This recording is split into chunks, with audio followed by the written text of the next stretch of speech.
One of the animals missing from my trip to the aquarium was the whale. Well, they don't exactly fit by the snack bar. But I did find this film from a researcher, Monica Zani. She's one of the best whale watchers in the world. She's seen pretty much everything whales do. It seemed like a normal day, and I spotted something out the left side of the window, and I asked the pilot, I said, hey, I think I got something out there at about 9 o'clock, let's break, it's about a mile away. And we were all a little silent. I think we all saw the same thing. I know I saw this single right whale, and she was thrashing around. She was rolling, and every time she'd roll, there'd almost be like this plume of blood that would come up to the surface. And so instantly, my first thought, unfortunately, was that something bad had happened. Okay, we've got a whale in trouble. Where is this going? Hold on, Sam. Before you watch the end, you have to get a little more info on what this whale was up to. Nice, Paul. Love the dramatic tension. Thank you. So on the globe, we have this whale who is following this twisty path. Actually, the whale is looking for food. They eat a very specific species of zooplankton called a calanus copepod. These little guys are smaller than a grain of rice. So they're like 50 billion times smaller than the whales that eat them. But right whales eat a lot of copepods, which give them energy for a long migration and other essential activities.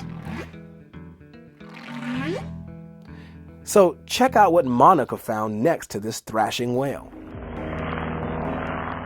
And then there was no more rolling on her side, no more thrashing, no more crazy whitewater, no more blood. And we just saw another shape, essentially.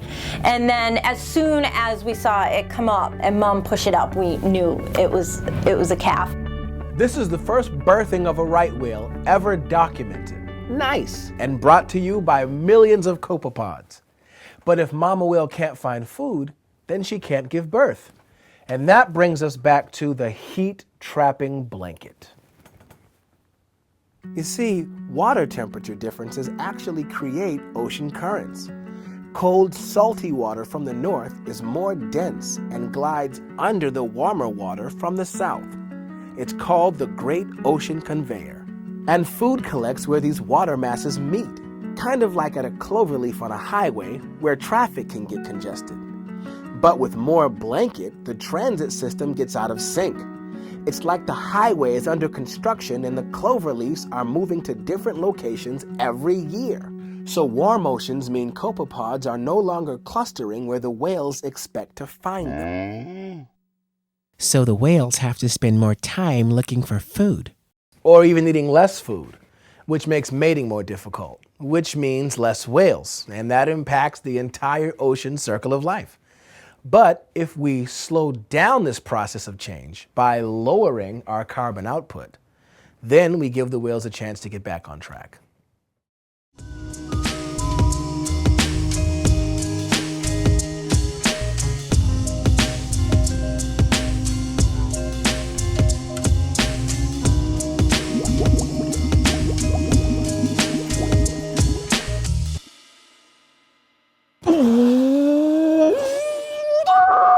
Get out of the way, Carmen! Ah!